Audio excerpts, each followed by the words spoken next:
Semisal ada sekarat, dia gagal membaca talqin, terpotong di bagian la ilaha yang artinya tak ada Tuhan. Gimana itu, Ustaz? Talqin itu tidak dibaca, kawan-kawan ya, terjadi pergerakan. Jadi saya kasih ini ya. Jadi orang yang di dalam akhir hayatnya mengucapkan la ilaha illallah, itu kawan-kawan, itu bukan ucapan ya.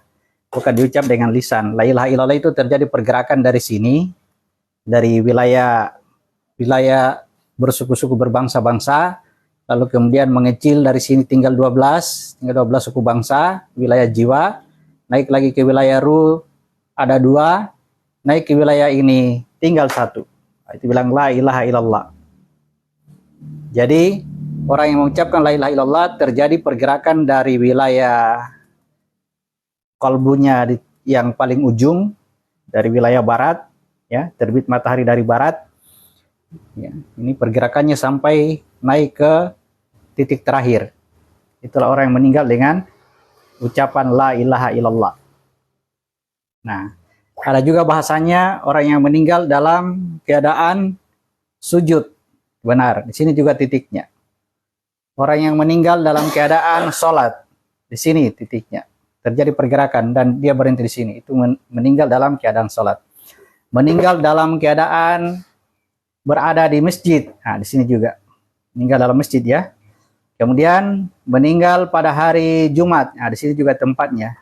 Jadi itu semua satu titik. Meninggal pada hari Jumat, meninggal dalam keadaan sholat, meninggal dalam keadaan sujud, meninggal dalam keadaan akhir ucapannya la ilaha illallah. Itu semua satu makna.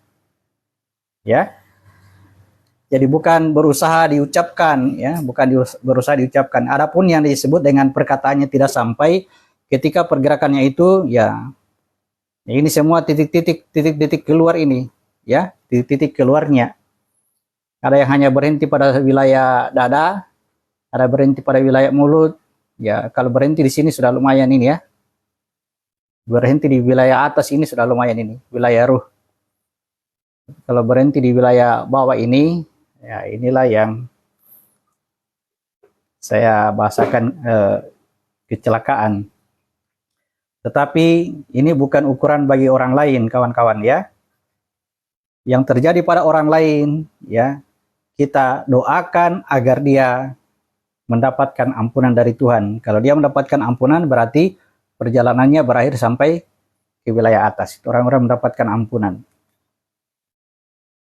Yang kita upayakan itu adalah diri kita sendiri, perjalankan diri kita sampai ke sana.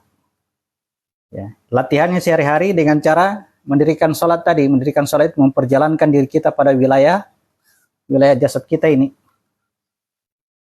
Itu ya, jadi bukan ucapannya ya, bukan ucapannya la ilaha, tidak begitu. Jadi ucapan yang terputus itu maksudnya pergerakan kalbunya di dalam tidak sampai kembali kepada asalnya kalbu.